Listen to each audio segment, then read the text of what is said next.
Today's panel will discuss how private land conservation has and can play a larger role in more inclusive land conservation outcomes. They'll discuss the diversity of experience and history of people and the land, and talk about how land trust as allies can support the innovative strategies that increase the impact of their land conservation work and its benefits to the community. I'll start by introducing our moderator, Ashley Demosthenes, the president and CEO of our Low Country Land Trust in Charleston, South Carolina. Ashley began her formal conservation career in 1998 with the Nature Conservancy in South Carolina, where she worked for 16 years negotiating local, state, and federal land acquisition projects and conservation easements all across the state. She became Low Country Land Trust's first Director of Conservation in 2013, and in March of 2015, she assumed the role of President and CEO. She now oversees the entire operation of Trust, with a special emphasis on strategic conservation, leadership, fundraising, and public policy. I'll also mention that Ashley serves on the Land Trust Alliance National Board and the Alliance's Land Trust Leadership Council, and is Vice Chair of the Board of the South Carolina Land Trust Network. Please join me in welcoming Ashley and today's panel.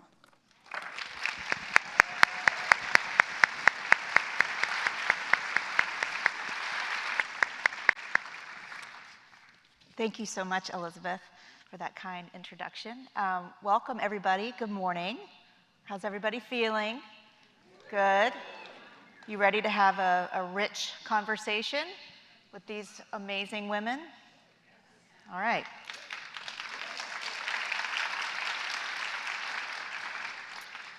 So I'm guessing, like many of you, I'm reflecting on last night's welcome dinner and the messages that came through each of the different speakers in their presentations. And I just wanted to share a few takeaways before we get into the panel, because I think there's some themes that will consistently thread through. One is a comment that was made by David Lewis, and it struck me, and it was just a very visceral statement he made, and that was, "We are visitors on this land where we sit today, in Portland, but also on this land that was inhabited millennia ago by tribal groups. And in many other parts of America where indigenous communities, people and their families lived and created community. Reconnecting indigenous, historically inhabited lands is vital to our success, and this is a tremendous opportunity for us in the Land Trust community, and you'll hear more about that from Wenix coming up. The second takeaway for me was that we have got to continue to advocate for land and water conservation and climate solutions at all levels of government, which presents another challenge and opportunity for us as land trusts. And third, while we have come a long way since Andrew Bowman's first rally in Big Sky, Montana, where he proudly toted around his electric typewriter, we still have much to learn and hurdles to climb in the area of land conservation. But the good news is, and what I love most about every rally that I come to and every time I interface with each of you, is that we're a group of lifelong learners. This work is a journey, it never stops. We are eager to learn, and we're ready to listen. And we have a lot to learn from these women here today, which brings me to this panel. These incredible women are leading in very distinct and profoundly important ways. They will each share their stories of advocacy to bring awareness to how land trusts can better serve communities that have been left out, how to foster an authentic sense of belonging and safety on land, and how to provide agency with decision-making about land and its uses, and lastly, how to restore access to tribal lands. Our first panelist is Bonnie Lukowitz. She is with the Bay Area Outreach and Recreation Program in Berkeley, California. Bonnie has worked for more than 40 years advocating for and creating increased access to sports and outdoor recreation for people with disabilities. She went on to create Access Northern California, ANC, a nonprofit organization addressing the lack of reliable information about outdoor opportunities for people with mobility disabilities. At ANC, she authored several books on accessible trail resources, including A Wheelchair Rider's Guide, San Francisco Bay and Nearby Coast, and she created 2 new websites on accessible trails. She is with the Bay Area Outreach and Recreation Program, and we are delighted to have you, Bonnie. Thank you for joining us. Thank you for inviting me to this conversation and sharing my experiences about disability inclusion, because often we can't even get to the table. So it's great to see so many people out there. It's like a sea of humanity. And I have a rhetorical question for you all. I'm wondering how many of you in your teachings or discussions about diversity, equity, inclusion, and justice, disability, and accessibility has come up? I see a few hands, great. It's been my experience that rarely it is part of the conversation, which I find a little intriguing, because disability is a part of all human existence. And regardless of your race, your religion, your gender identity, even your political preferences, disability touches all humanity. And if you're lucky enough to live into old age, while you may not consider it a disability, there's a pretty good likelihood that you're going to experience a decline in your hearing, your sight, and your mobility. And you'll be really appreciative of all of the accessibility that people have fought hard to put in place. So in that vein, I would like to see us add an A for accessibility to this long acronym. Yay!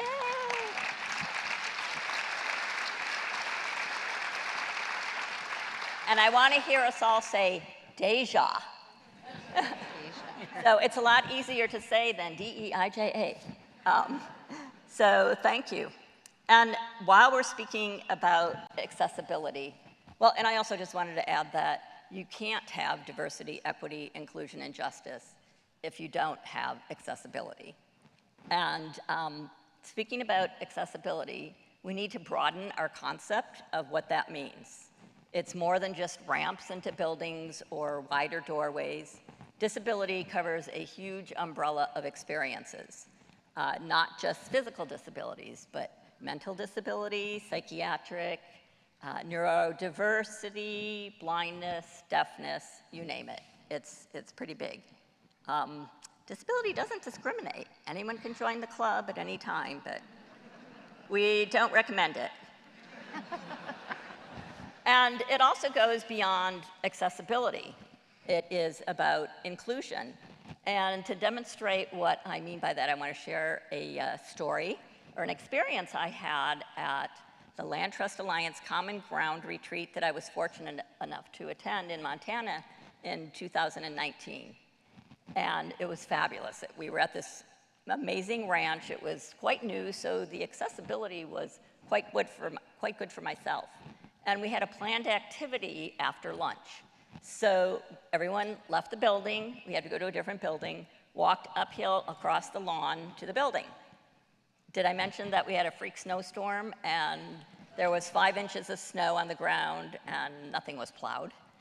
And I had to take a different route because I couldn't go across the lawn, and went up the road, which wasn't plowed. And when I got to my destination, which was a lot later than everyone else, I heard all this laughter outside. And I thought, wow, they started without me. And I felt like the intruder at a party and an uninvited guest. And when I went in there, I had to wipe my wheels, dry them off. It took me a while. Eventually, I had a great time. And I brought this up to one of the planners and said, that didn't feel really good. And so what we came up with was, okay, the next time we had to move to a different building, we would all take that route. And you can have access without inclusion, but you can't have inclusion without access. And that's what I mean about inclusion. So, what does that have to do with community-centered conservation, you might be asking?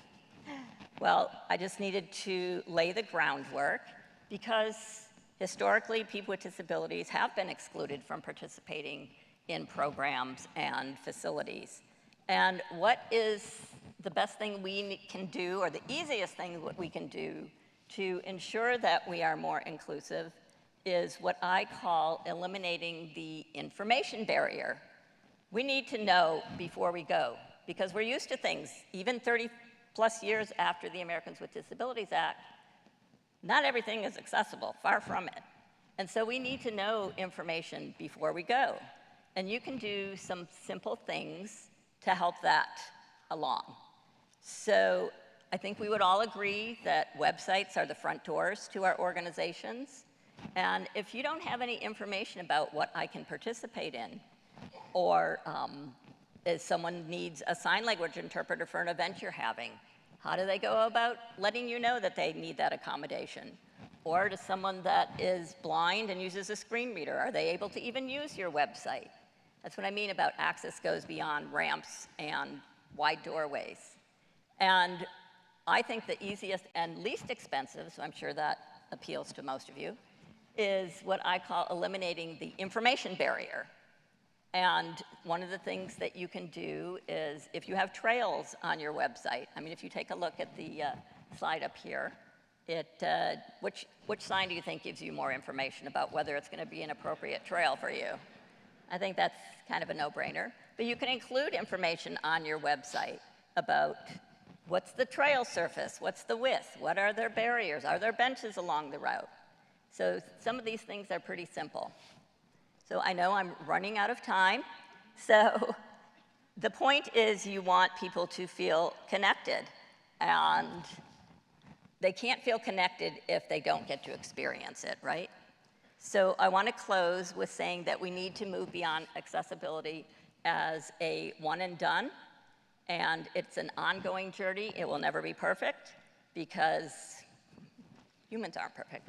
And we have natural influences to deal with as well. And I just wanted to end with, what's that new word we learned today? Deja. Thank you.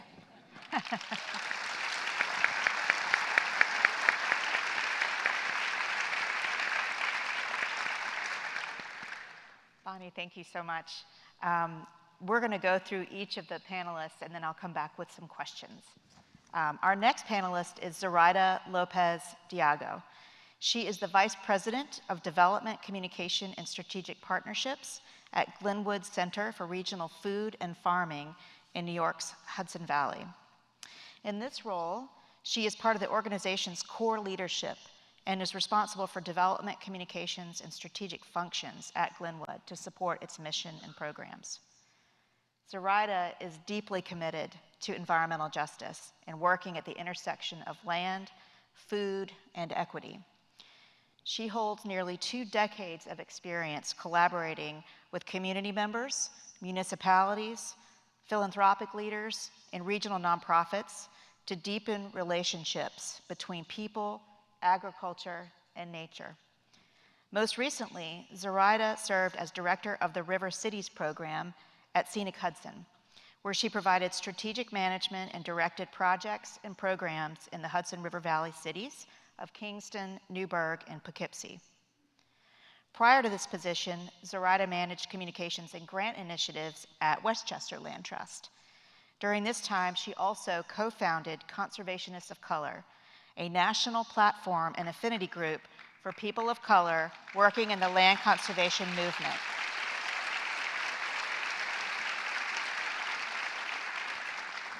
Zoraida tells me that they had over 200 people last night at their reception. That's incredible. Well done. So Zoraida, tell us a little bit about you and your work. Thank you so much for that lovely introduction. The first word I have on my paper is to relax. Just want to take a breath, relax.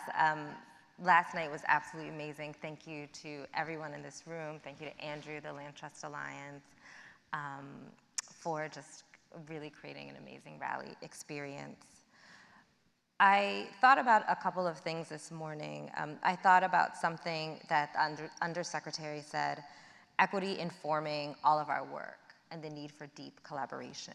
And I thought about something you said, Bonnie, also, kind of moving beyond the surface, right? How do we get to deep access? So I'm going to take some time to talk about Glenwood and one of our programs there, the Food Sovereignty Fund, and then I'll shift to talk a little bit more about conservationists of color, something that I think so many people in this room hold close to their hearts. So the Glenwood Center for Regional Food and Farming, our mission is to cultivate a just and resilient food system so that farmers, land, and communities thrive. We are one of the only agricultural nonprofits in the country working at a regional scale to transform our food system.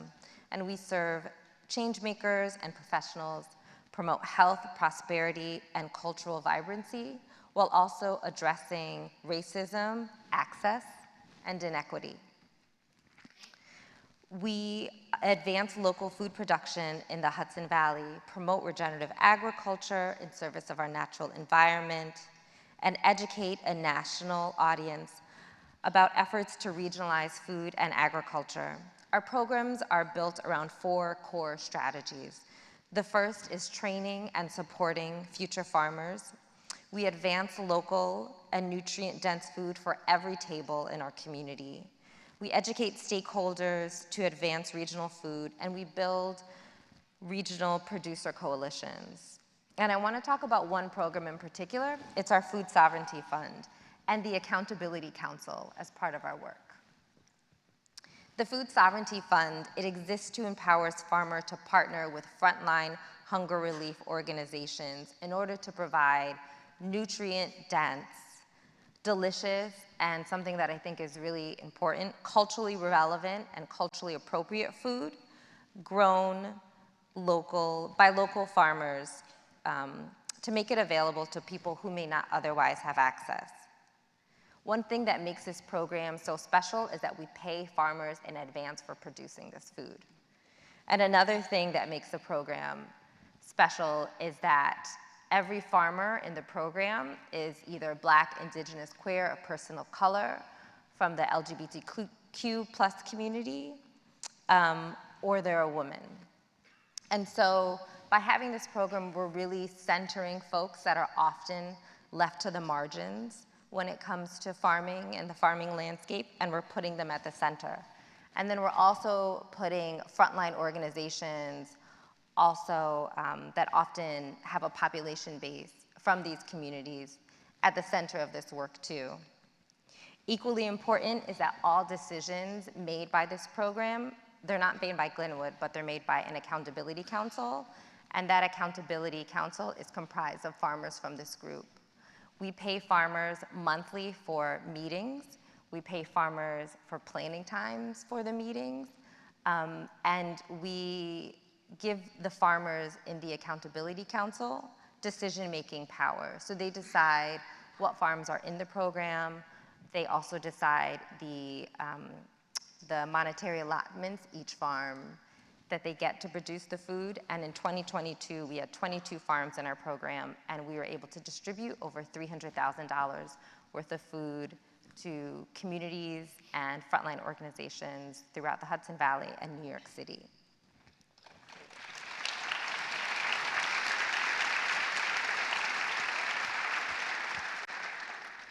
I also want to shift gears and talk a little bit about conservationists of color.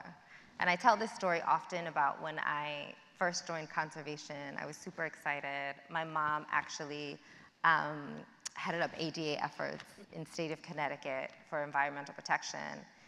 And the first time I went to a conservation meeting, I was the only person of color in a room of 10 people. And then it was 20 people.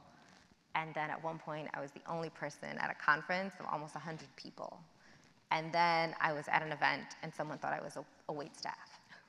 And I had a really incredible supportive team at Westchester Land Trust at that time, and ended up posting on LTA's intranet trying to find other people of color, and got incredible responses from folks of color who wanted, we needed a community, we wanted to meet one another, from white-led organizations that were supportive, but I also got a lot of stories from people that left conservation.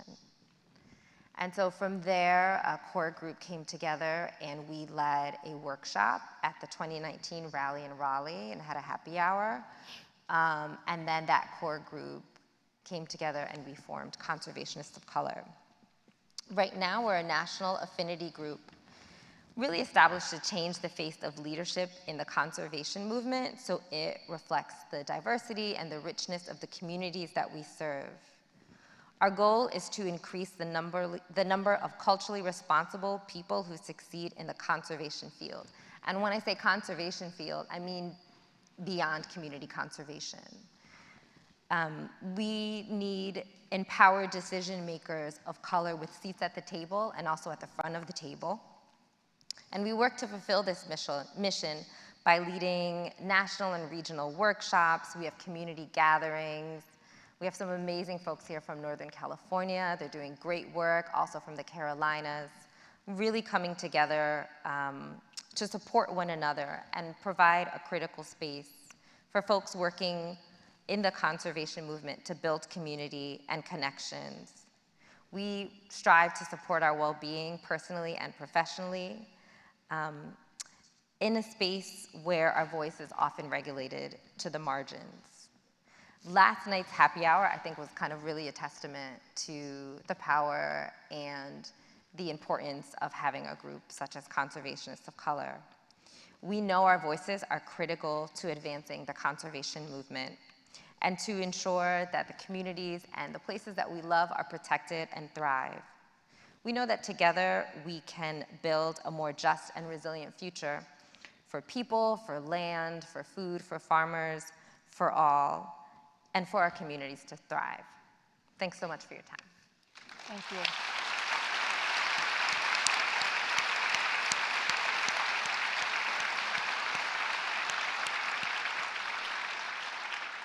Zoraida, thank you so much for your leadership and for teaching us. We need it.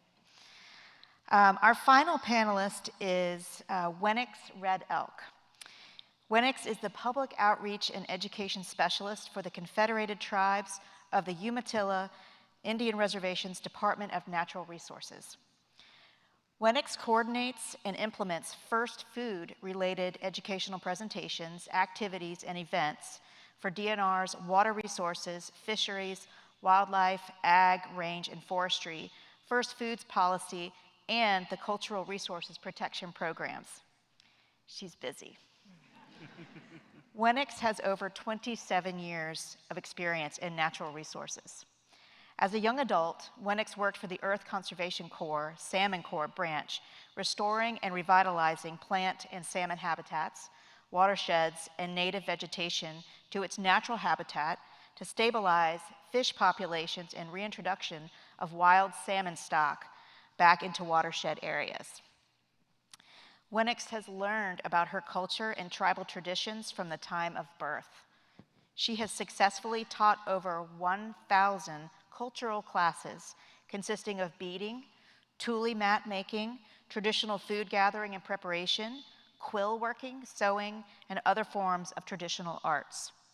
In the last 6 years, she has provided over 500 first food-related presentations on behalf of the Umatilla Confederated Tribes, DNR First Foods Management practices education over 80,000 people on her tribe's restoration effort through their ceded territories and beyond. Wenix, welcome to the panel. We can't wait to hear from you. Tatsmini.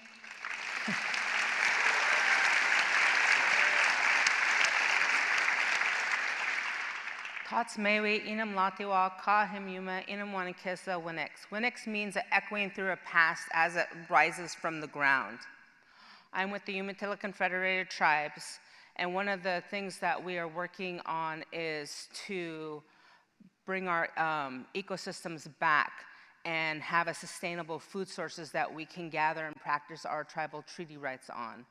And when you're looking at that, the tribe was established in 1855 in the Walla Walla Valley, creating the Umatilla, Cayuse, and Walla Walla tribes.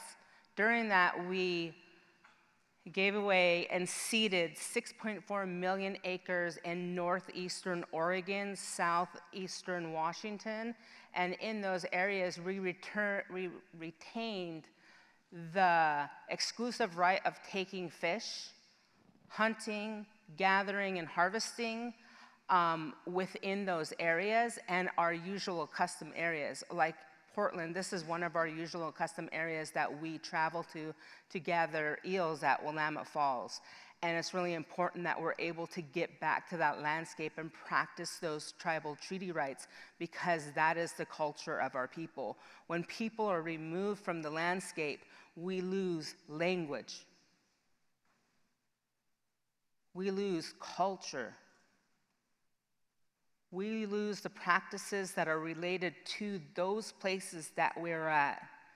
And all of a sudden, that culture is gone from our people, and we become lost in specific ways.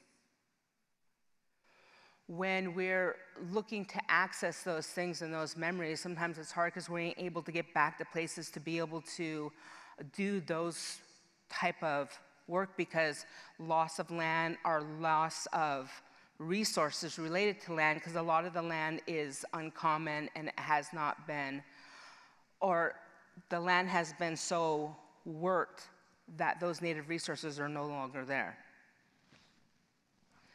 And so with that, the tribe has developed the First Foods mission policy to protect, restore, and enhance the tribe's first foods by looking at the water, chush, nusuk, salmon, yamish, the deer, and looking at all those resources and how we put them back to the landscape and manage those in a way.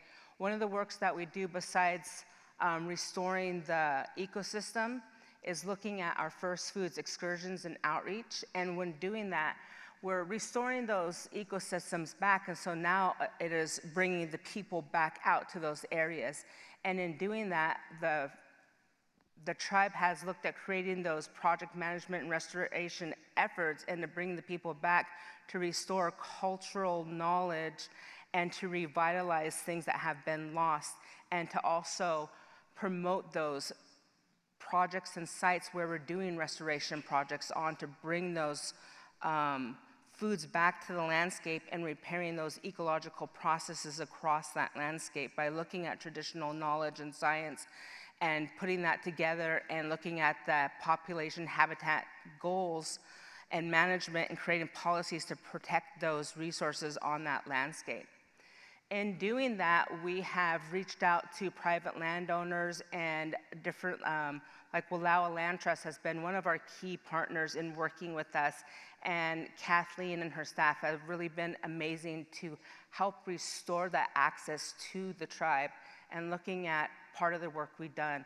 And so with that engagement program, we have been able to go back and access some of these foods that you see in this picture. It shows you some of the food resources. When we were able to return, we found foods that we had been removed from over 200 years, and the species was different. We hadn't seen them because we were landlocked out of those areas. And in that, in 2019, when we started working with them, 3 landowners came forward to participate in the project that we're doing as the gathering that we were working to have in the area, which combined bringing back the Nez Perce descendants and the tribal descendants to the Wallowa Valley. And in doing that, we brought back women from the Umatilla, the Nez Perce, the Colville, the Yakima tribes that were descendants of Chief Joseph and those Wallowa bands and Joseph bands. And they hadn't returned to the area since the fight when they were forced out of the area. And in that, we were able to reach out to over 27 different landowners in 2023. And we went from 3,500 acres open to gatherers from 2019 to 77,000 acres. And with 40,000,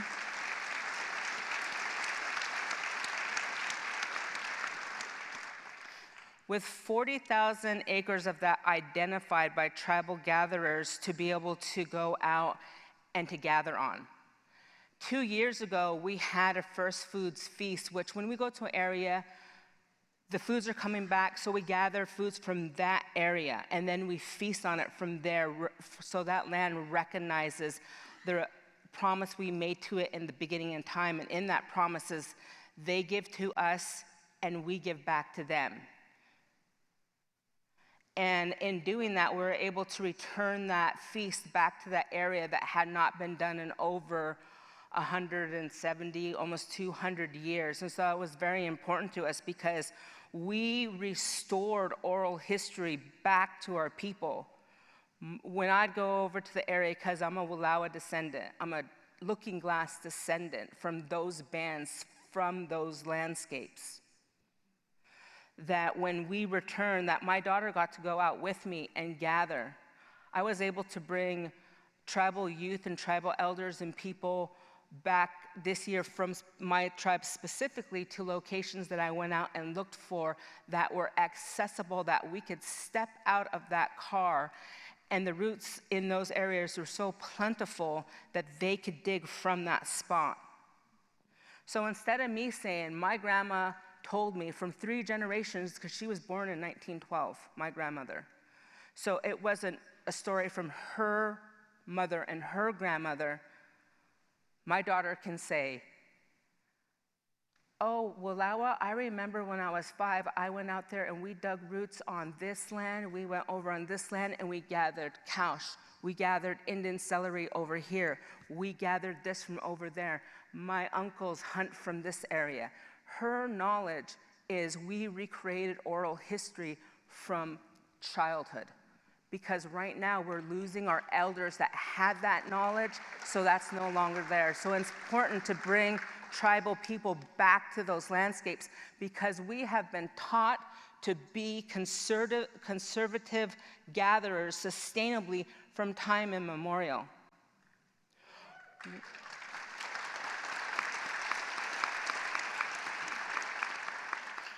One story I want to leave you with real quickly is that we have a story that talks about salmon from a couple hundred years ago, maybe 300 years ago. They're talking about one specific tributary up in those areas where in our oral histories they said that the salmon run, something was going on with it and was hurting, and so they gathered all the band leadership in those areas and said, we don't want anybody to fish off of that area, and so we're going to work on bringing the fish back.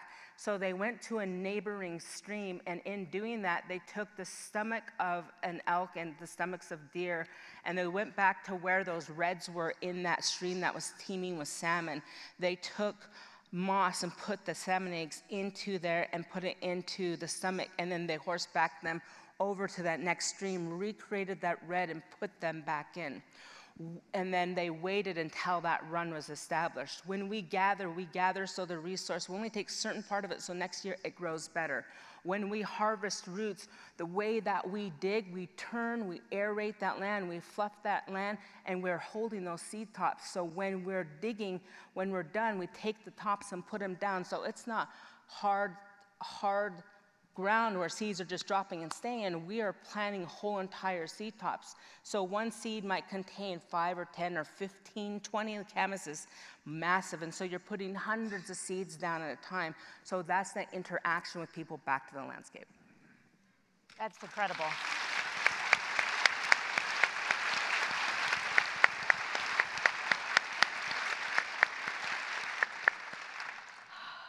I mean, each of you just has this palpable energy and so much wisdom. So I'm just humbled to be up here with you all. And I've got some follow-up questions. I'm going to start with Bonnie. So, you know, Bonnie, we have a lot to learn from you and from the community with disabilities. And my question to you is, where do land trusts start? How do we engage in this work? You're here, so this is a good start. So I don't know if you know, but the Land Trust Alliance has on their website, and if we can maybe, bring up this guide. There was a disability advisory committee that was put together to create this open to all guide for land trusts. It's available on the website, and it's free. So that's a really good place to start. Getting back to the information, getting some information up on your websites to make it that we're invited to come to it, because when you don't have information on your website, it's like slamming the front door. And when you do have information, it's an invitation to come and explore. And you can start with some staff trainings. Doesn't have to cost anything. You can start by doing an accessibility audit of your facilities and programs. And those are just a few places that are not going to break the bank. Thank you. Those are some great tools for us to start with. And then just a follow-up, how do we know once we've engaged in this work that we've succeeded? Sadly, mostly what you hear is people complaining. So you never hear about the good things. I know I personally make it a point to comment, although that's kind of weird too. It's because I'm telling you, congratulations for doing the right thing. But you just have to try your best. You're going to make mistakes.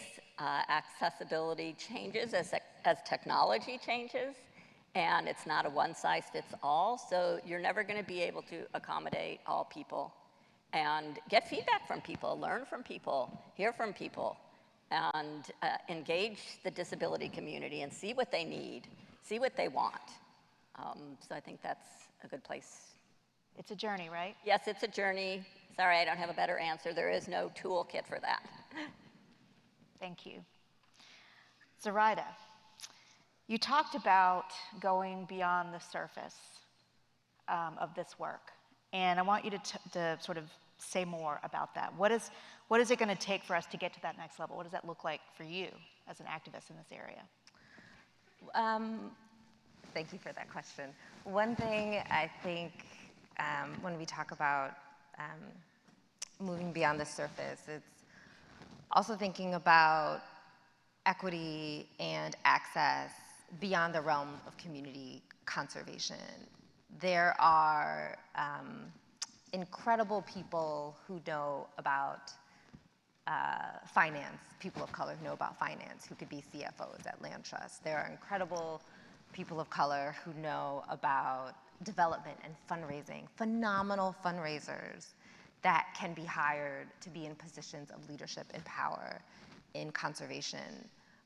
Something that I talk about with Carrie Forrest, one of my co-leaders, is we constantly get emails in our Conservationists of Color Gmail inbox.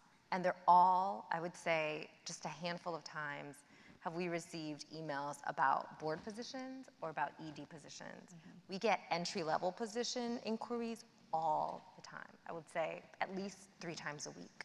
But we rarely get an email from an organization that's looking for like an ED or a director, even a middle manager. It's usually entry level. So, I would say, think of us as what we are, incredibly smart, intelligent folks with amazing ideas who are really needed to ensure that land conservation and the environmental movement in general continues to succeed and really reflects the diversity and the richness of the places that we live, in the country we live in. Thank you.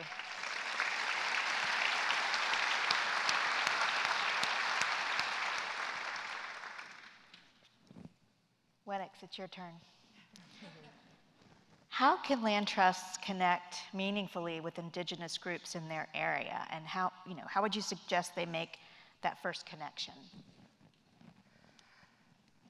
I think to follow suit and reach out to Wallowa Land Trust because they have done a great job in doing that, where they came to the tribe and they're getting ready to come back and talk to tribal gatherers to see what they want, but they came to the tribe and they're like, we have this land, what is your interest? And our Linda Sampson and Tara, they're like, we want to go digging over there.